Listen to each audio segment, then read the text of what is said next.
I find when we're talking about values, it goes a little bit deeper than just a behavior, because we know with ADHD, it's difficult to just execute these behaviors. But if you keep in your mind the bigger picture of why am I doing this? What is the thing that I'm trying to really seek and move towards? And that's what we go back to, because goals are different than values. What addiction and substance use disorders do is they make people's world very, very small. And that's the collateral damage. That's the part that's so heartbreaking is, I've worked with people who literally get to places where they're just smoking all day long by themselves in their house, disconnected from everything.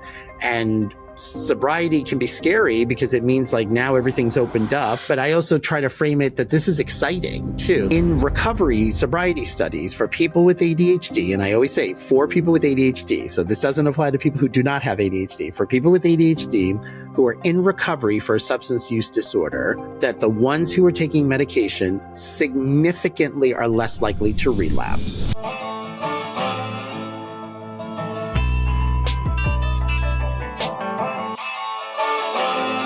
So, welcome to the Attention Different podcast. My name is Stephen Tonti, and co-hosting today with me is my co-founder, Aaron Smith. I'm a licensed clinical therapist and ADHD coach at Potential Within Reach. If you've been following this series, you already know that cannabis hits the ADHD brain differently. There are two conversations we kept getting pulled towards in part 1 and 2 and never quite reached.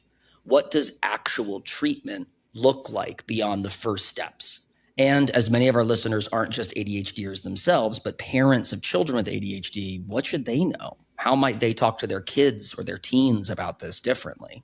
Dr. Roberto Olivardia is back for round 3, and we couldn't be more thrilled. Whether you're in the middle of your own journey trying to figure out how to talk to your kid about this, or still on the fence about whether any of this applies to you at all, buckle up. This is the grand finale. Unless we go for a part 4, who knows? Let's all breathe. This is ADHD and THC, you guys. Welcome to the Attention Different podcast. Welcome, Dr. Roberto Olivardia. Let's talk about treatment.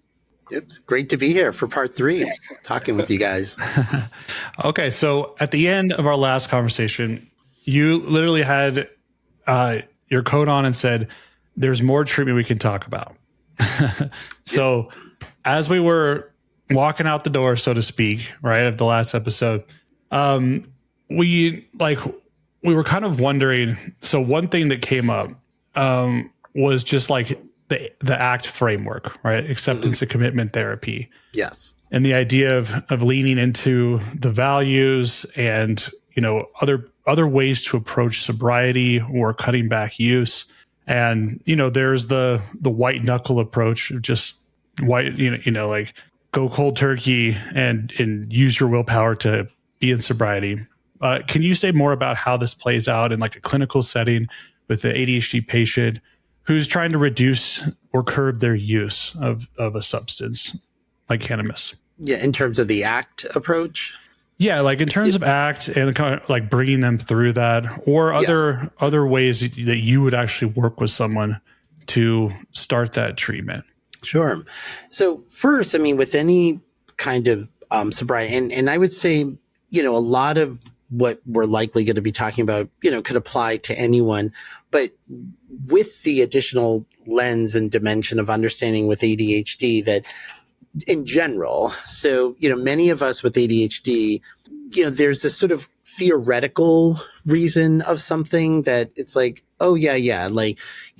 we're young, it's you do your homework because that's just what people do, or you do this because I said so, sort of thing. That doesn't really work well. It certainly didn't work for me as someone with ADHD. I had to know, I was that kid that said but why? And it wasn't to be annoying, and it wasn't to be oppositional. Looking back, what I was really seeking was I need this to be relevant for me, because not from an ego perspective, but as we've talked about, and I know in other podcasts that you both have done, that, our executive bandwidth can be so limited for certain things that part of it is just an energy regulation. If I'm going to put my energy into something, I have to know that there's going to be some payoff, or it has to be some relevant. Otherwise, I'm just going to be left depleted.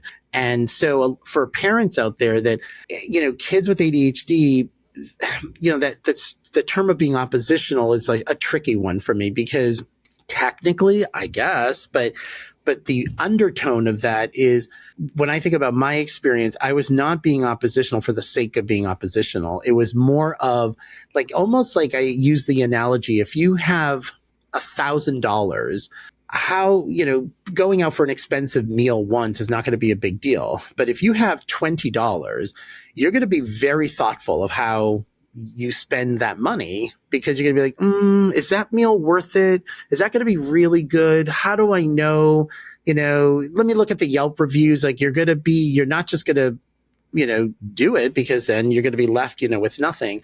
So when it comes to treatment of all kinds, but especially when it comes to substance use, is I always want, I want to make sure that the client that this is very relevant and that they understand this. And I always start with like a personal example, that I'll say, you know what, sleep, I can tell you all of the scientific reasons why sleep is important. We have to get a good sleep.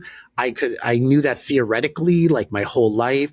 And yet that's battling with this other part of me that really, and this is true even today, that I think, for me, sleep is something that is inconvenient for me. Like, when I go to bed, what I am thinking is, okay, let's just hurry this thing up and let's start the next day. Like, that is literally how I feel.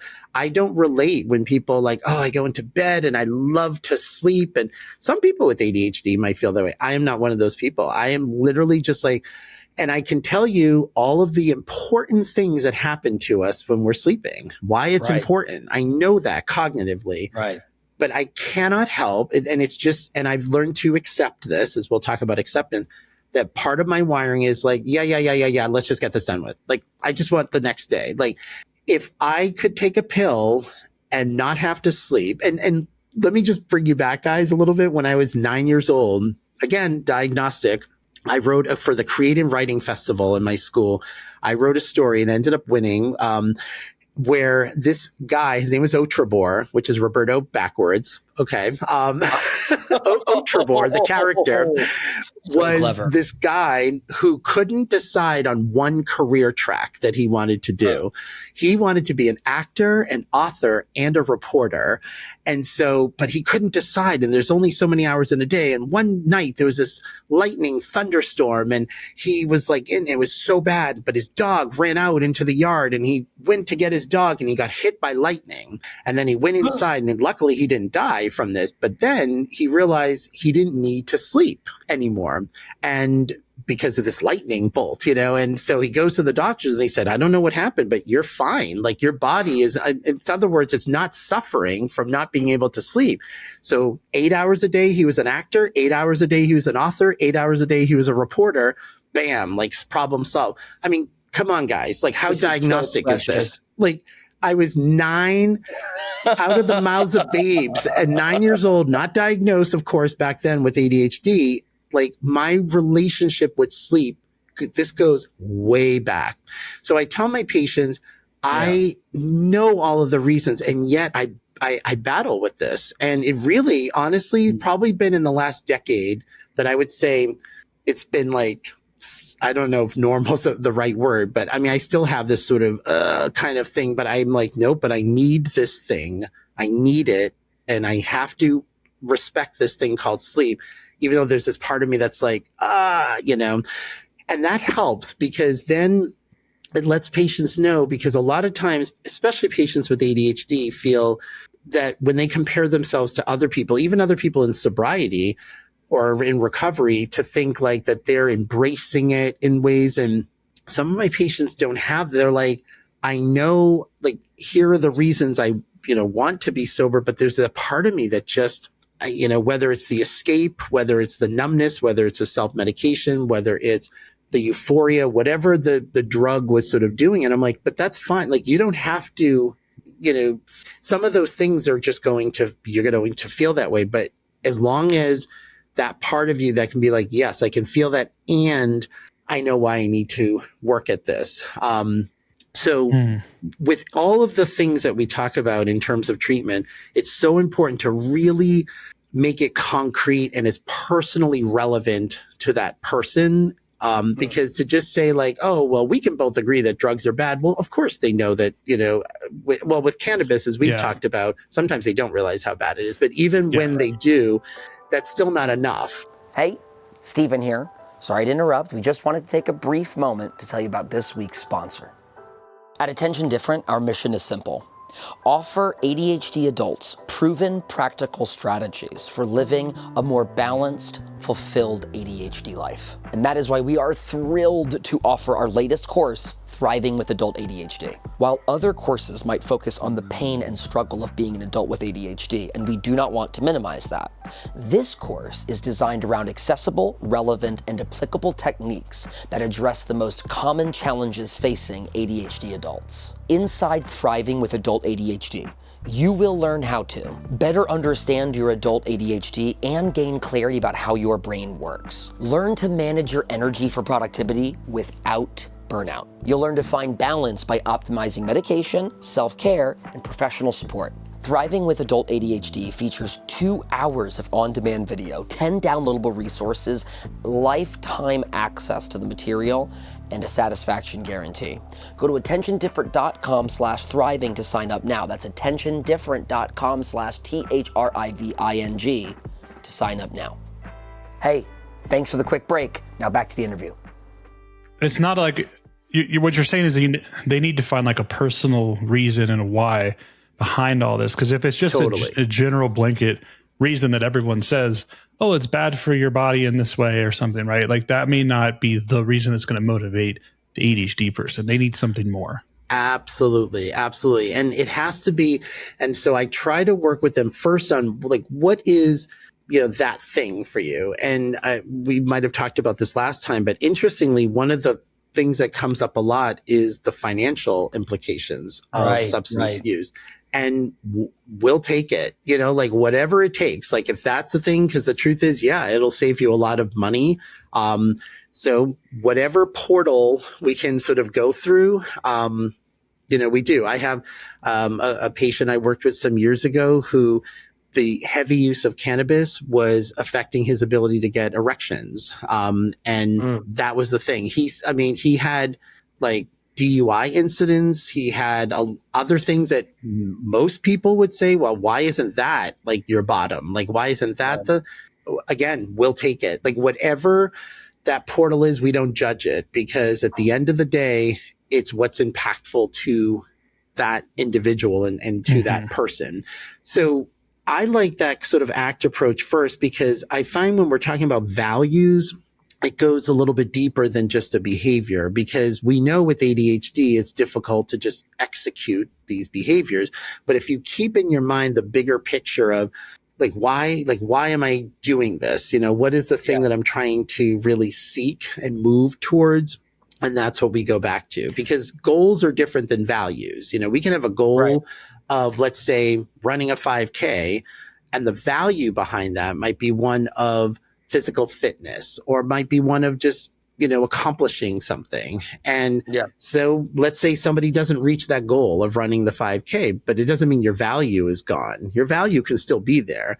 And what is unique about ADHD is that our values are not always going to be aligned with our behaviors. In fact, many times that's the source of frustration for a lot of us with ADHD is like, no, I care about that thing. And yet I'm doing this thing that sometimes goes, against it. I care about that project, but I waited for the last minute. I care about this person, but I forget to text them and communicate with them. And then what we don't want is people with ADHD to think, well, maybe I don't value this thing. Because if I valued it, I would be doing it, which is what we've all been told throughout our lives by multiple people. It's like, no, that can be a value, even though it's difficult to execute the behavior. That's where I usually start. Yeah. How does this like unravel? Like, do you do some kind of a values inventory with the person? And I'm just wondering too, does this change like over the course of sobriety, recovery, 3 months, 6 months out? How does this evolve over a timeline? Does it start with a certain value and then over time it can change to something else? Absolutely. It's a great question. I would say the 98% of the time, it absolutely evolves, with it, because that's why I say whatever that first portal is, we go through it and we work, with that. And yes, there are, if you look online, there are so many different like values inventories. Some are like much more comprehensive and bigger than others. I try to not have one that has like 1 million values because it can get almost too overwhelming. But general, what are your values on health, on relationships, on career, on creativity, on spirituality? What are these buckets? We all have these like different value buckets, and we can't always fulfill 100% of every bucket, with all the values. So it's about regulating, all of that. And yes, what I find is that the more people are in sobriety, it's almost like the more data they get of like, oh, wow, like I'm feeling like my mood is a lot better. And this I hear all the time when people with THC specifically, that one of the reasons they started using is often to self-medicate depression or anxiety. And they found it was helpful for their mood. And then when they are in recovery from it, they realize, oh, wow, my mood actually, I feel more like present. I feel more. And then that value of being present is like, it gets added to the list. They notice relationships, the people around them, who are like, oh, I feel like I have like the real you back, is often what people will say. And I like the real you. Like, I want this version of you. And people are like, wow, like, I guess I wasn't, for some of my clients with ADHD who have a lot of low self-esteem and esteem issues, who didn't think that they were likable, or were not in the right spaces that were really affirming to them. Sometimes the journey of sobriety for a lot of people is there's almost this unpeeling where you feel very raw. But I always tell people, look at this as, it's not about going back to what life was like before substance use. It's really about kind of reinventing, and sometimes what people realize is they don't want to go back to what it was, because that's what kind of might have gotten them into the substance use issue. And for a number of people, it's like, I'm surrounding myself with people that really are not affirming to like who I am, where I don't really belong. I'm working at like trying to fit in. And so sometimes with sobriety is finding your tribe, is like finding your posse. And then they're like, wow, this feels really good. So then the value of affiliation and the value of community really comes in. So that's a great question, Aaron, because I would say most of the time, whatever that first value is, either like it takes a backseat or it remains, but others absolutely. And that's what we want, is that we want sobriety to look like it's more than just obviously good health, which is one, but it's how it opens things up. Because what addiction and substance use disorders do is they make people's world very, very small. And that's the collateral damage. That's the part that's so heartbreaking is, I've worked with people who literally get to places where they're just smoking all day long by themselves in their house, disconnected from everything. And sobriety can be scary because it means like now everything's opened up.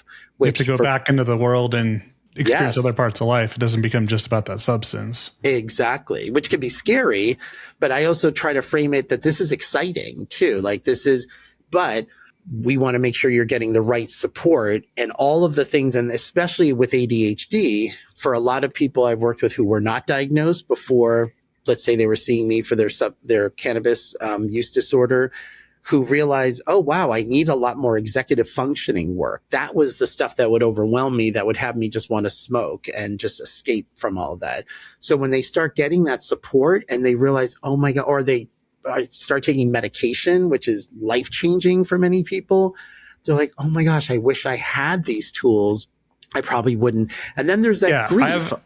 Well, hold on. I just want to just stay on that topic for a minute, because I have a client right now who's going through some substance use struggles and working on sobriety, and it's for alcohol, but he is, he's realizing that there's a lot of parts of this that are surrounding kind of that self-medicating stuff. Is like, he's trying to work on getting the medication on board, because we can replace the self-medicating behavior with the actual medication, Yes. then your ability to kind of like commit and continue on that sobriety could be different. And I know there's a lot of controversial stuff out there around like, sometimes in addiction treatment, like when people talk about sobriety, they're like, no medications or no substances whatsoever. And I'm just wondering what your thoughts on that are, like how you view medications as a part or parcel of this road on sobriety and recovery. Yes. So let's start with, and you might have seen, like, I have such strong emotion around this because I've seen the damage that it has and the harm it's occurred to patients of mine who were told, patients with ADHD who were prescribed stimulant medication, who were told that they were violating sobriety and that they can't count themselves as sober, who then heard those misinformed voices, went off their medication and relapsed. I mean, so let's start with the research. The research shows, and there is a colleague of mine at Mass General Hospital named Dr. Timothy Willens, Wilens. Find his work. He's done YouTube videos. He is particularly a specialist in this field of ADHD and substance use. Very grateful for his work because he has done multiple very methodologically strong studies that have shown, and this is also important for parents because I get it, for parents who sometimes worry about having medication for their ADHD children or teens because, you hear, I don't want them to get like addicted to drugs. It's a stimulant medication. What study upon study upon study finds is that even longitudinally, the kids with ADHD who are on medication are significantly less likely to try substances, to certainly get dependent on substances. In recovery sobriety studies for people with ADHD, and I always say for people with ADHD, so this doesn't apply to people who do not have ADHD, for people with ADHD who are in recovery for a substance use disorder, that the ones who are taking medication significantly are less likely to relapse, are more likely to be compliant with treatment. And when I use that word compliant, that's also one of those tricky words, that it's not just that they're being oppositional to it, meaning that they're able to actually follow through on doctor's appointments, on AA meetings, on all the things that they need to do. Because let's face it, I mean, to be sober, it requires, I have such admiration for anyone who is achieved sobriety, because there is a reason with AA that you have a chip, a 24-hour chip, because to be sober for 24 hours when you have struggled with something is a huge win and a huge accomplishment. That to then do that for 2 days, for a week, a month, a year requires so much sort of executive functioning. So and then the idea of stimulant abuse, does that happen? It can happen, but I have to tell you guys, I've worked with many people with ADHD who have had substance use disorders. I think I can count maybe 2 people with ADHD who abused their stimulant medication. And as our friend Ari Tuckman, who's one of my best friends, he said this, and I always quote this. He said, the truth is if ADHD medication was truly like addictive for people with ADHD, no patient with ADHD would forget taking their medication, would forget, meeting with their provider to get that prescription every 30 days, forget to pick it up at the pharmacy if it was that much of a high. And there's so much truth in that because it's delivered in the brain in a very different way than if you don't have ADHD. So that very different than the other substances like cocaine and meth and stuff like that, and how it's delivered. I want to jump in here real quick. Yeah. So there's first of all, there's a plethora of things I want to say, but I'm going to keep it to 2. Number one, we're going to work forwards to backwards. Number one is I'm going to come out and say called a myth. The myth that putting myself on stimulant medication will be a gateway drugs. And then, and the other side of this, right? That I might end up abusing that drug, right? Let's just double underscore what Ari said and make it a little bit more colorful for the people, for us plebeians out there. If ADHD stim medication were addicting to ADHDers, then we'd be finding it on the street. We'd be purchasing it behind dark alleys. We would not be forgetting to take it in the morning, which is classically one of the things we struggle with. Like, that's a very important sentiment. We continue to be our ADHD selves even when prescribed, right? The second is this idea of the gateway. I picked up on a burning the candle at both ends problem that you laid. If somebody with ADHD is abusing a substance, let's call it THC, to stop interacting with that substance or to stop abusing it, what are the two most important things that need to happen? Well, number one, we need to find dopamine somewhere else, right? At least speaking from my personal experience, I'm dopamine seeking amongst emotional regulation seeking when using THC, right? When I would smoke, I was in an anxious state trying to get out of that anxious state, right? I was frustrated or tense, or it needed Aaron gave me a status change, right? Like a state change. I was looking for a state change. And to get that, you can go to the gym, you can get exercise, you can, have a caffeinated beverage, a coffee, a Coke, you can play a video game. There are all kinds of ways that we give ourselves dopamine. The quickest and most intense version of that for me was a spliff, right? Nicotine and THC. So number one, my brain is expecting that. I would call Aaron for many days walking in the park with my dog around 4:20. And I made Aaron and others laugh with this sort of sad sap story while I was quitting, where I was not quitting, but stopping weed, stopping engaging with it. That, oh man, there's a dip. There's a nervous, anxious, twitchy energy that I get around 4:20 every day. And that being sort of a woke poet type, I understood the irony, the situational irony of getting 4:20 and being like, my brain literally asking, where's that dopamine that we It's habitual at that point. Your brain's expecting something to get in that routine of, oh, I'm pairing this thing with this walk, or it's this time of the day. Your brain creates those associations, right, in space and time. You guys, what you're saying too, Stephen, is like there's this lack of dopamine that you're getting easily from the substance. Right. It's kind of this shortcut to the dopamine. And now without that, you're having to supplement that and replace that with something else, with some other behavior that's a little bit more healthy, more immediately, you are confronted with a lack of. Let's go take one half step back. You don't have the dopamine that you did. You feel and how to deal with that discomfort, anxious, depressed, angry, like you are feeling great discomfort. And the thing that used to bring you comfort, right? And separating the nuance of like weed making me more anxious in those moments, just that expectation of not having that discomfort at that time is extremely powerful. It's very strong. It pushed me to call people. It pushed me to reach out. It pushed me to speak out and say, hey, I'm feeling this thing, which is a healthy form of like talking it out, right? But to add another layer to this, locations. My partner and I used to smoke on the balcony, right? And we laugh to each other lately. Now, New Orleans gets really hot, so it's hard to just sit outside without. But we don't sit on our balcony anymore before bed.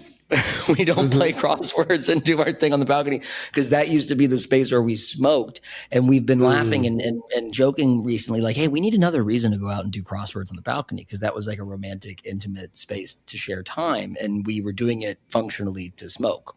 So there are these kind of dopamine and like serotonin shifts that happen when you stop. And I underscore again, Olivardia's point about these step programs that have like a 24-hour chip. It's a double whammy. You don't have the energy or the comfort that you normally did at a time and place, and you're being forced to replace it, right, with something of seemingly equal measure and equal size. So going back to the original point, medication really helps do that. And here's the double whammy that Olivardia put down, right? Not only does it serve as that regular dopamine source that your body can rely on, your brain can rely on, but B, it helps the ADHDer actually stick to the new habit formation, the new disciplines, right? Like going to the gym, like having a balanced diet throughout the day, getting sleep, etc. So to all those folks out there who are like, but I don't want to take meth, right? Poo-poo on you. let go of this idea that it's an uncontrolled substance or a drug that you get addicted to. It's very quitting. What else can someone do in the early stages of recovery? You mentioned some support. What are some other things they can do? There's programs, there's groups. What are the other kind of necessary components? Yeah. So, I mean, community is, I think, I would say essential. I think it's so important because there's a lot of shame, there's a lot of stigma, there's a lot of grief, in sobriety. I mean, when people are in especially those early months where, you're sometimes confronting like people and relationships that have been hurt because of your use of opportunities that were never realized because of the use of money that was spent that could have been spent for other things. And there's a lot like of heaviness, with that. So there are marijuana anonymous groups. And I remember many years ago working with someone who had a cannabis use disorder at a time where like people thought that was kind of a joke. Like, really? Like, you're addicted to weed? Like, come back when you're addicted to heroin is sort of was the kind of sense. And I'm not saying that in jest. This was someone who went to a Narcotics Anonymous meeting because he's like, well, alcohol's not my thing. So I'll go to NA and the principles and the tenets still work. But there was somebody in that group that was like, oh, just weed is your issue. Like, that would be a great day for me is what he was told by someone. I was like, okay, well, that's not helpful. And then I remember there was a marijuana anonymous group, and it was a small group, he said at the time, of people talking about weed, and so helpful because, of course, like any story, there are going to be aspects that you relate to and aspects that are just, different. But when you can have empathy for somebody else in a group to be like, wow, I can feel for this person, then it's easier to engender self-compassion because with many of my patients, they really struggle with that. I mean, they're like, what was I doing like to myself? And then they feel stupid or they feel like even when they knew this wasn't good for me and yet I couldn't stop and I didn't. And that's where there's a lot of shame ways, and it's guilt all the around shame. Yeah. your behaviors when you're using. Absolutely. And it's stuff that in the treatment I tie into with patients, a lot of other stuff just with ADHD in the sense of like, yeah, I know I should be, engaging in some activity and eating healthy and, whether it's someone who's gained a lot of weight and they have shame around that, someone who spent a lot of money and shopping and it's like, and so I try to tie it into those things. And so when they hear from other people and can have empathy for other people, it does engender more of a self-compassion, which I think is so key and so important. So any kind of support groups. And since the pandemic, thankfully there's so many virtual ones. So people don't even have to leave. I mean, I'm the kind of person that likes a sort of in-person kind of thing. But for a lot of people, they can go to 5 meetings a week, 6 meetings a week. So that's important. But to your point, Stephen, which is so key, and this is, again, not unusual even for people without ADHD and sobriety, where they find like their substance use just took up a lot of space. And when you don't have that anymore, and I'm not talking about there's the actual use, but there's the pursuit of the substance. There's the thinking about getting high. There's the after effect of it. Smoking. Absolutely. That was a big value shift for me. I was overcome the entire interaction. My father was like, it's an opportunity. It's not the 45 minutes to an hour and a half that you're high, which was also an undersell, right? Because it's a lot longer than that. But it's everything you're talking about, the space it takes up. 100%. And now for people with ADHD, what's the additional dimension that's so important of, again, addressing it through the ADHD lens is we have a hard time with unstructured time in general. Like, and that's what can get us into trouble, frankly, is if we have too much like unboundaried, unstructured time.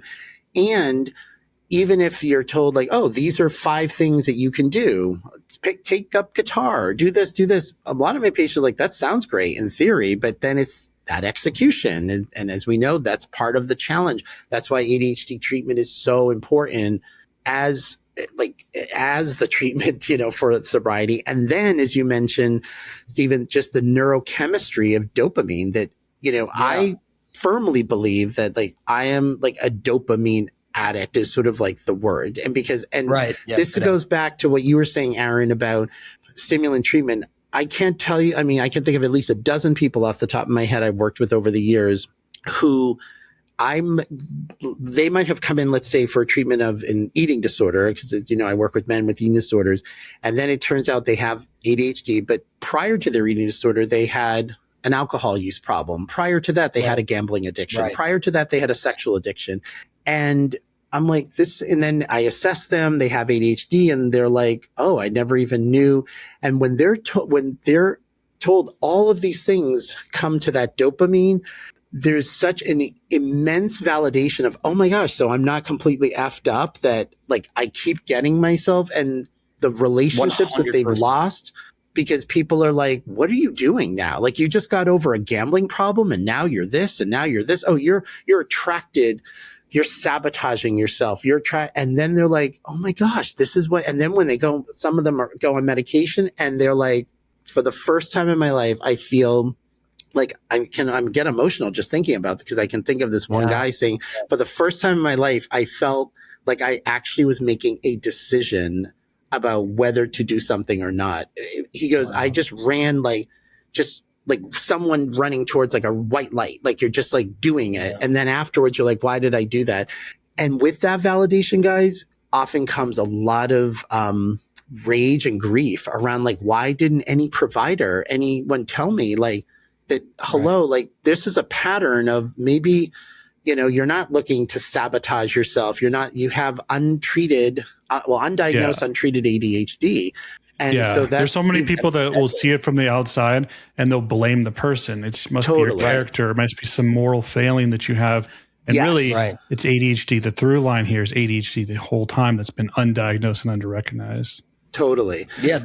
Your story is not unique. Also, I just want to underline this happened to a gentleman in the coaching training that I was going to. There was a man in his early 60s who was moved to tears after have just got his diagnosis, had been through every narcotics, Alcohol Anonymous, like every 12-step program there was, started ADHD medication, and during a group coaching session gave a little soapbox and checked all the boxes you just listed. Anger, dismay, the decades lost, all because of a misdiagnosis that was assumed to be his personality and his moral character. Exactly. The moral, that's exactly right. Is this moral failing that people feel that I do a lot of focus on that, you know, and this idea of like, we don't like words like willpower, and it's just bullshit kind of like terms.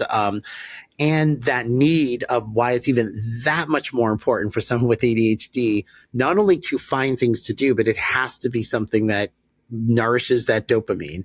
So if it's music, if it's work, you know, hopefully, I mean, I always wish that people could have the feeling that I get from the work I do every day, where I'm just so nourished, and like my dopamine right now is like, you know, elevating, talking to the both of you. It's like, what a pleasure I get my dopamine from that. It doesn't deplete me. But I realize not everyone's career can be that, but the people you surround yourself with, but that's so important, because the reality is if you don't have that structure and if you don't have that healthy dopamine, the risk of relapse is just a lot higher. That's what I was hearing. I was hearing healthy dopamine. If there's a chapter of this conversation of like, there's this, you could boil a lot of this conversation in terms of treatment and the what to do about it all, is replacing unhealthy, strong sources of dopamine with a multitude of healthy sources of dopamine, and that it can be boiled. Perhaps not that easy, but that's simple. Yeah. I mean, it's funny. I'm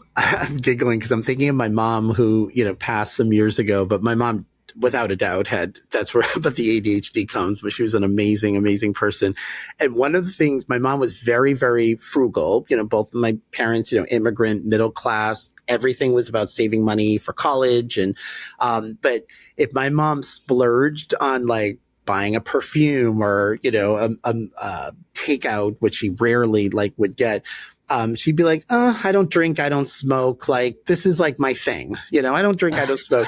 So I've updated it. So like when I do something like that, like I'll say, cause my thing is music, and I have tickets to like about 20 shows between now and the end of the year of, concerts. That's like my thing. And I say, I don't smoke, I don't do crack. Like, that's like my thing. Right. And my Right. kids, I'm like, that's like my healthy addiction is like music truly is that like for me. And this sounds like a first world problem, but the year of the 2020, you know, when the pandemic started, obviously very grateful that I didn't lose anyone to it and whatnot. So my own little, issue with it, I had tickets to a lot of concerts, but that was the first year, 2020, since I was 10 years old that I had not attended a concert, which sounds like, again, like so like, okay, but I can't, I mean, when I tell you guys, like, I felt that, like, it really impacted me. Like, and I know how important music was, but it really was, I felt that, like, I was missing my healthy dopamine. And I remember the first show I saw in 2021, it was September of 2021. So I almost went through all of it. Was Lindsey Buckingham, Fleetwood Mac. Whoa. It was a solo show. Yeah. We had to wear masks. I don't care. Put on a mask. And when I was in that concert really, like, I almost felt like someone was like bathing me and like I hadn't been cleaned and cleansed.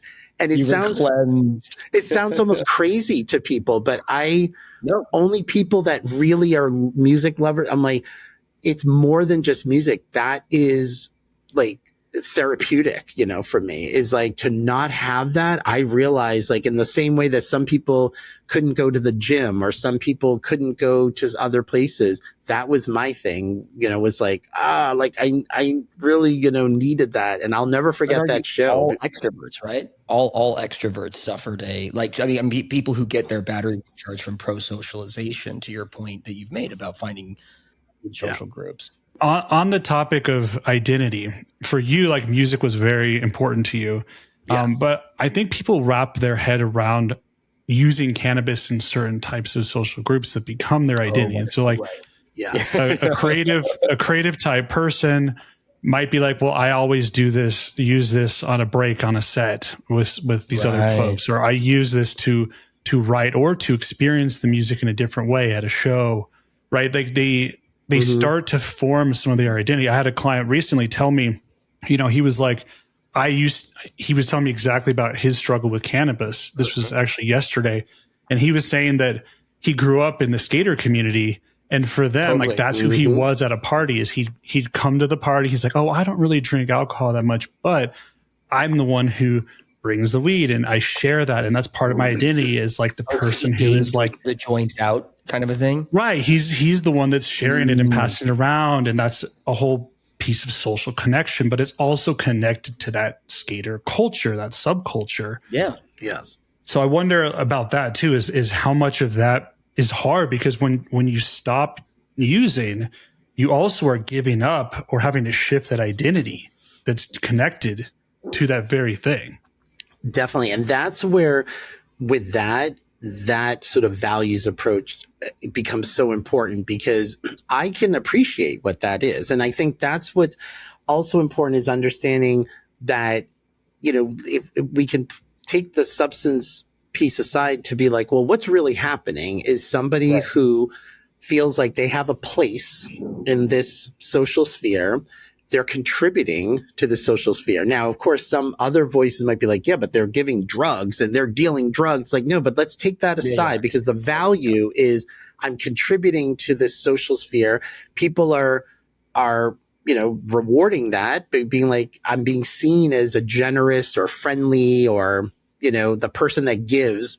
And so I'll with that patient, be like, all of those are great values. The idea of coming into a space, wanting to feel relevant in that space, wanting to be seen as a positive presence and a giving presence in that space. That value is 100. I wish more people had that value, in that.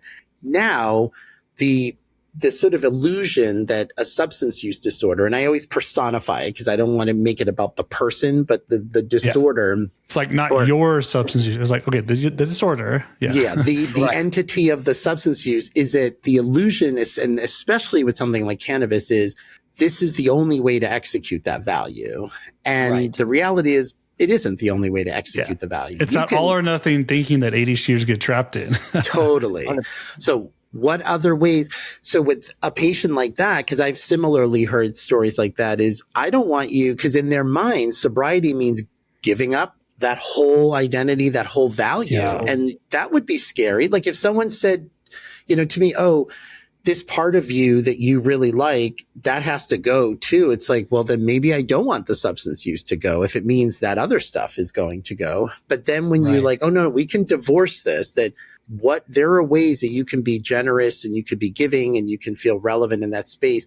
And it doesn't have to include that. So let's think of like what other ways to do that, because I wouldn't want you to abandon. Maybe now you bring the key lime pie or something to the party, right? Absolutely. You still be generous. And I was literally thinking of snacks because, and I'm making this is a dark joke, but a good one off of Aaron's back, right? Like somebody else will bring the weed to those homies at the skater group. So you bring the snack. Like, you know what I mean? You bring the munchies and you'll be munchie guy and you're still loved, you know what I mean? By the group. Yeah. No, I have a patient. I still work with him. Many years. He's been sober for a decade now and so proud of him. And he was that guy that would sort of be very generous, like with alcohol and with weed. And instead, what part of his sobriety journey is he started cooking. He never was a cook before, never had and he just, that was like that thing. He liked the idea of creating something, and he would go on Yelp or not Yelp, there's some app of looking at different recipes and like Pinterest and or someplace like that. Yeah, something like that. And he said like, basically what he used to do with alcohol and drugs, because he would research like finding the best strain and that like he was like a student of his substance use. He's a very smart, intellectually curious person. So he transferred that into cooking.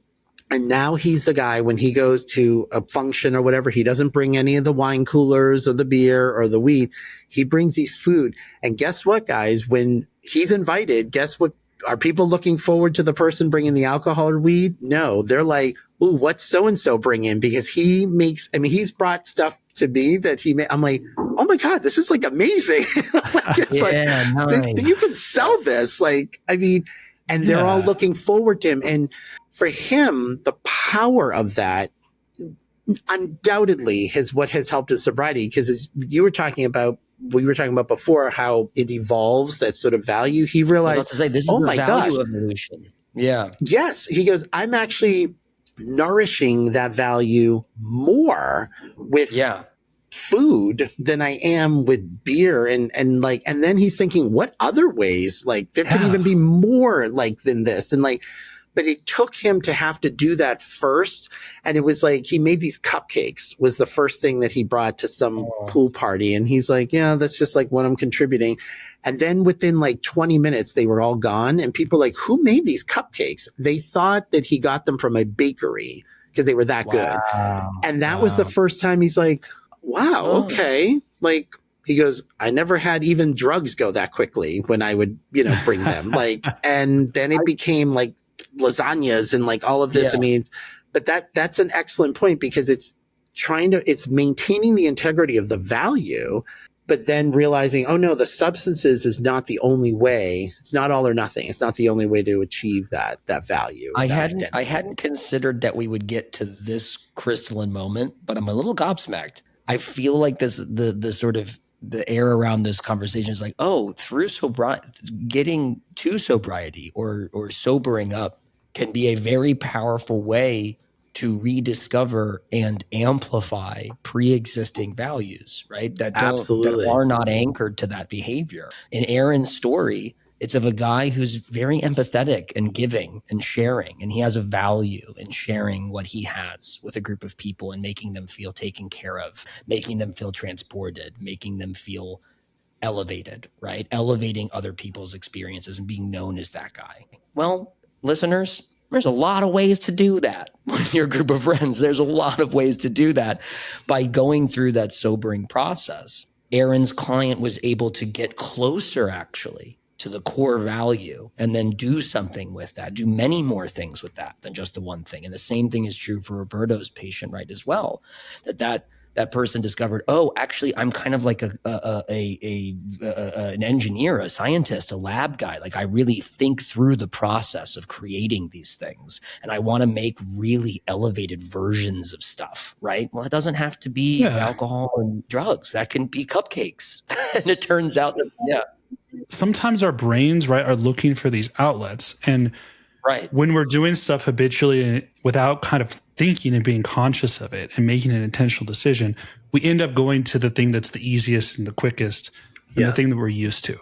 But then in that space where we have an opportunity to redefine what do I want to do with my time now that I have this gap of not using the substance, which has been taking up so much of my energy and thought power, emotional energy, money, time. Now what do I do with that? And if we look at it less from a deficit perspective of I don't have something, right? I'm lacking this, but like more of like this opportunity to fill it with something really meaningful. That we can shift our perspective on that and redirect our energy, because our brain is what? It's just searching for something that's that outlet to do. And like you said with your client, it's the cooking, right? Like now he can research the recipes, he can find these things, he can still deliver that. And actually what he realized, it was in the experience of doing it. He realized his value was, as a cook, was even more important than the value he had bringing those substances to the parties. And it sounds like more dynamic. Like I don't want to be too literal here, but like more, there's more. Like we talk about dynamic range in the world of gear. Like you kind of you try to open up the tool you're using. It sounds like he has more opportunity with that value, literally. Right. Like there's substance can be like it's so one note. Substances are like so one note, right? It's so absolutely. Yeah, but That's he can make very cupcakes. He can make very well a said. 5-course meal. He can make like there's so much more opportunity to use the same value in a. Absolutely. And I've told him I am willing to be his test subject for any meals that he makes because they're incredible and he brings me some. But the other piece is too, for parents that I hope are listening to this really, the whole important conversation is, and I get it because I don't, it's definitely not about blaming parents because, I'm a parent, like there's so much concern and anxiety and around it. But with that example that you, of your client, Aaron, and even, with my client, it can be so easy to be like, almost just to be like, what are you doing? You're, giving drugs, and alcohol to people and this idea that they feel like bad people in a sense. And I think back to, what my dad, would say to me. And again, this was not even in an ADHD lens because I was not diagnosed as a kid, but I did crazy stuff like when I was young. And, my dad, who was very Buddhist by nature, and it's only as an adult that I realized like how profoundly different this was. I didn't really appreciate it when I was younger. Right. But instead of ever, and I might have mentioned this in the last podcast. Yeah. Instead of saying, what were you thinking? Which would have been totally appropriate. Trust me. If he had said, what were you thinking to do some of the crazy stuff that I would do? He would say, what were you seeking? And if number one, I couldn't be defensive to that question versus if someone's like, what were you thinking? Then, it's very easy to be like, well, I'll tell you what I was thinking, blah, blah, blah. And then there's this conflict energy. But when someone asks you, what are you seeking? That's a very respectful question. And one that really forces you to have to articulate, something, but as an adult to really appreciate what power there was in that, because there was no judgment really in it. It's just a question, like, tell me what you're seeking. And so with that question to be like, what are you seeking?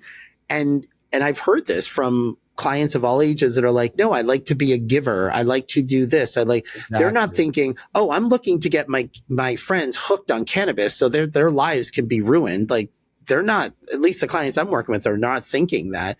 So what we want to do is divorce sort of, again, the substance part and honor the parts that are very value oriented in that way.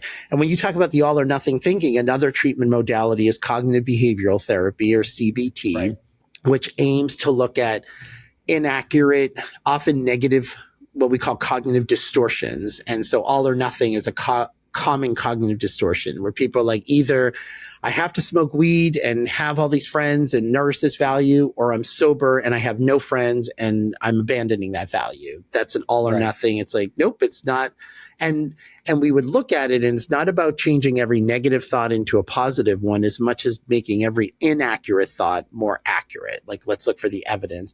And then the behavioral part, or what are the behaviors that we're seeking to do more of that are healthy for us and towards that value, and what are the behaviors that we want to do less of that move us away, from that value, is another big piece. Yeah, I had a client recently tell me a story of something. He's struggling with alcohol right now, and he said he'd get so much value out of just going to the liquor store. He was on a first name basis with all the people there, and it was part of his social group and his community. But what he decided to do, which is a bit risky, honestly, but still, I think it was a very powerful way for him to confront this and still get the value. He would still go after work to the liquor store, but instead of like buying alcohol, he'd go and buy, he told the people, like he told the workers there, like, hey, I'm working on not drinking. I'm in recovery. So please don't help me out. So they knew, right? They were in on the joke here.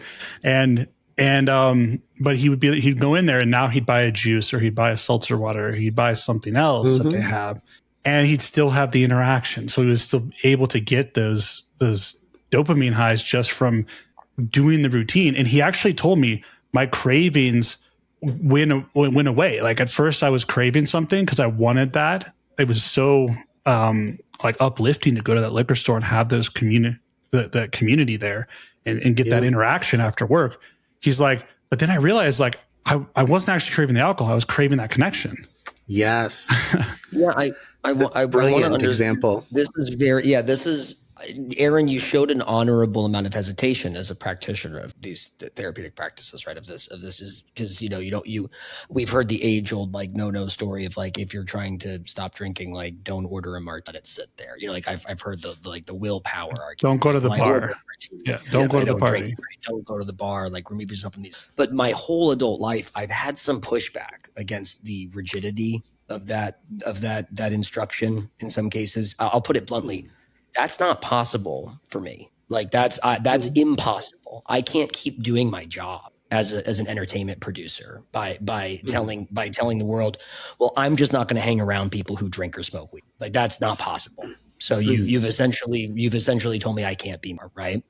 Mm-hmm. So for people who need to be around this substance some of the time, we have to have a flexible, we have to have a little bit of flexibility in the scenarios in which you maintain the discipline of saying no, or I'm doing X, Y, and Z, but working on that appetite, working on that perceived need for the thing, working on that taste for the thing, right? And so I honor the fact that he did two things in there, right? He said, one, I'm going to take baby steps. Right. I'm not going to just quit cold turkey. And two, I'm going to include the people that I love in this practice, right? By saying to the people who work there, hey, full disclosure, I cannot buy alcohol. Don't let me buy alcohol. But you guys sell non-alcoholic stuff. So I'm going to buy those things so we can still dap and say, hey, and give each other hugs and go on about our day. I think about your other client, Aaron, who wanted to hang out with the skaters, right?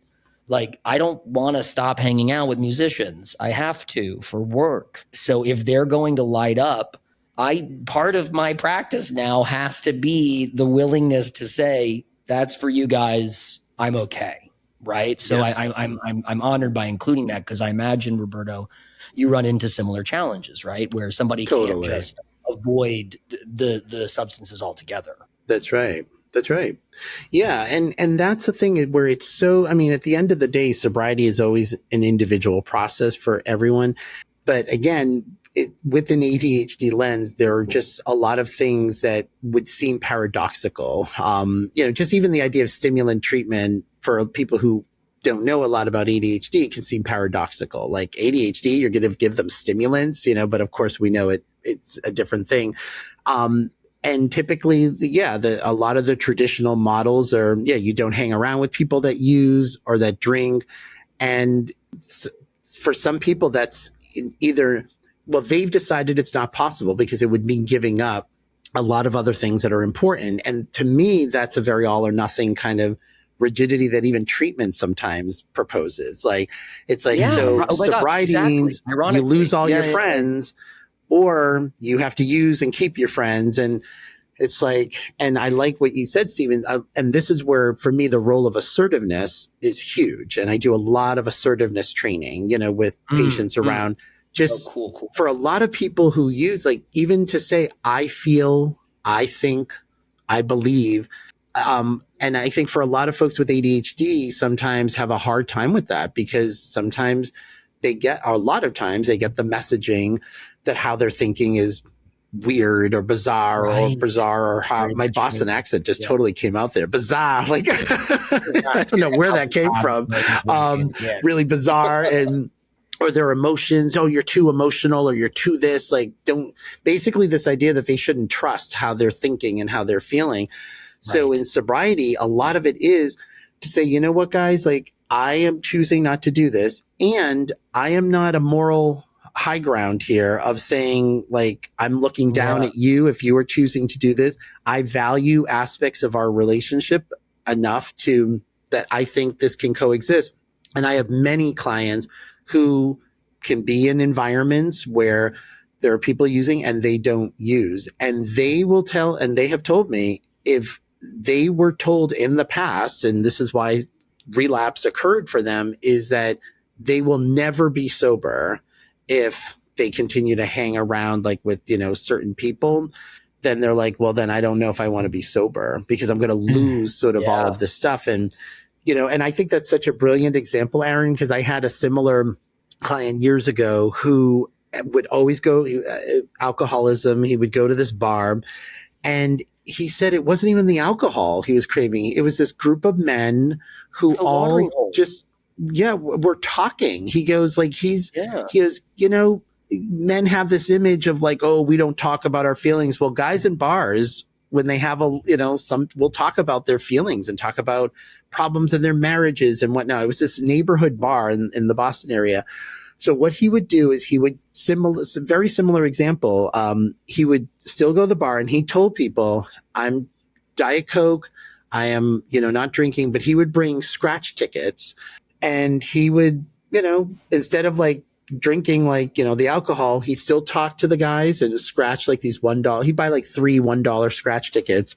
And that's the thing he did. And the thing is, nobody there was saying, oh, you have to drink, that, like, nobody cared. Like, it was just but he needed to establish that assertive role of, this is my boundary.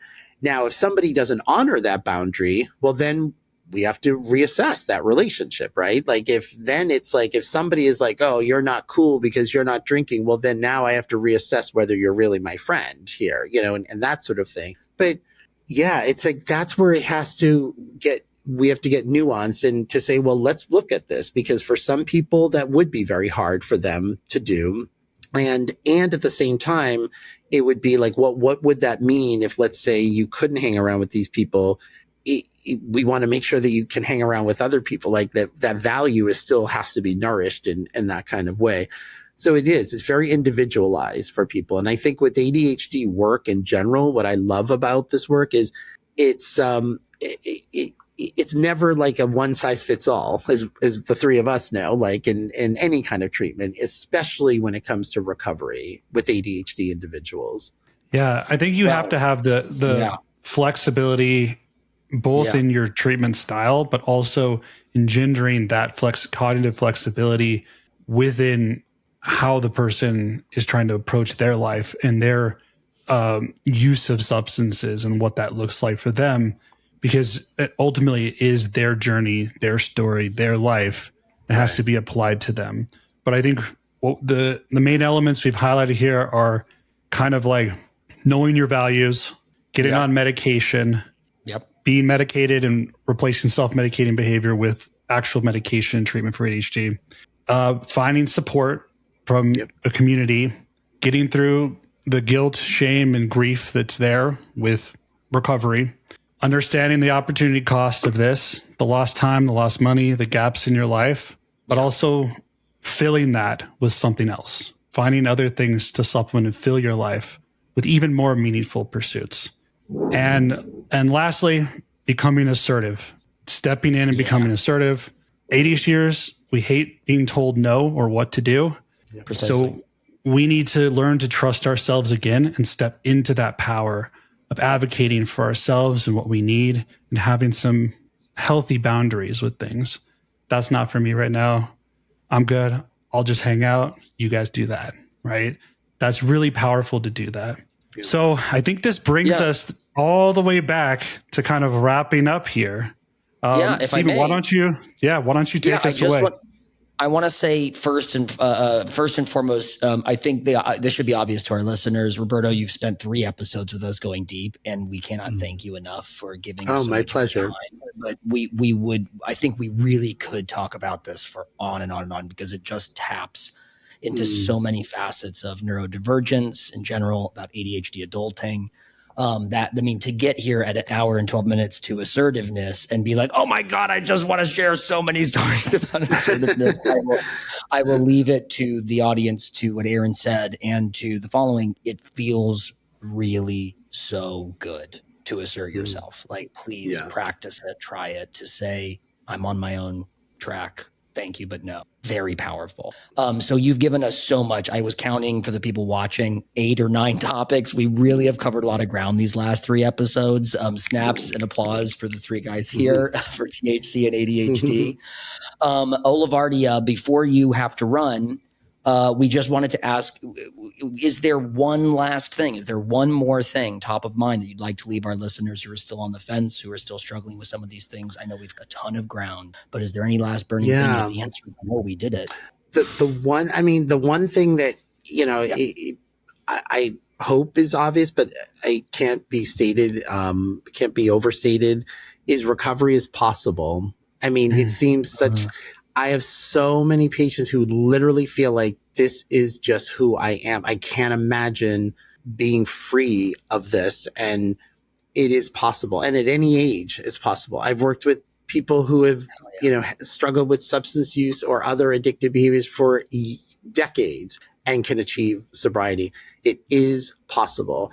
I love that summary, Aaron, of all of those points. And that's the thing. It's like it takes a village, they say, to raise a child. It takes a village of factors to maintain sobriety. And it can be so overwhelming and yielding. And at the same time, as these things, add on, there is this exponential effect. When you start doing one of these things, it makes it easier to do another and another and another. So I always tell people, it's not like, oh my gosh, I have to, do this thing and then I have to do this thing. It's almost like how treatment in general works. Like if your sleep patterns, let's say, well, just for the fact that if you're sober, everything is just going to be easier. First of all, like the way you sleep, the way you eat, the way you think, your concentration, all those things just become easier. So your reserve of energy and power expand. And then when you start doing things that feel good and productive, then it's like that has like an exponential energy to it. And it's a wonderful world, out there that you can create for yourself, and you're worth it. And recovery is possible. I know hopefully that's a through line in all these, but I just want to end with that statement. Thank you. That is so important to emphasize for listeners, because I do think people are really struggling with that realization of, like, they hear about some of these things as concepts, and it's like, well, that's good for them. I'm glad they could do that. It's almost like how people think about the gym or something, right? It's like, oh, well, I hear about people that gym becomes their life and they're going to the gym all the time. They exercise 5 days a week. And I don't know, I'm just not the kind of person that can be. Yes. And that belief about themselves of what they can do, what's possible for them, that is that self-limiting belief that they're holding on to, that actually just taking a few steps towards sobriety, even just reducing the use, kind of a harm reduction approach, just even reducing the use and taking one of those steps, you start learning that you have that ability and that power to change your behavior and to do things differently. And I think, like, what you said is, like, people get overwhelmed and they have to do all of it. But again, that's that all or nothing thing. That's right. No, it's just about taking one step today. One step. Do one little thing. Okay. Instead of instead of doing the habit after work where I do this, I'm buying the seltzer water. Right after work, I'm going in there and I'm buying the seltzer water. That's what I'm doing. Yep. And that's today. And so every day, as they say in the recovery rooms, right, it's like one day at a time. One day every at a time. day, one choice at a time. So try to take it like that, listeners. It's all about that. And we believe in you. Breathe. Recovery is possible. And with Dr. Roberto Olivardia, recovery sounds pretty awesome. I gotta say. Good life. And I'm really dictionary definition of that word for you guys. So thank you. This has been the Attention Different podcast. And we are on all of the platforms in which you can find podcasts. Please come check us out. There are 2 other episodes of us speaking with Dr. Roberto Olivardia on THC and ADHD. There are also 2 episodes of Aaron and I talking about our personal experiences, involvements with substances and ADHD.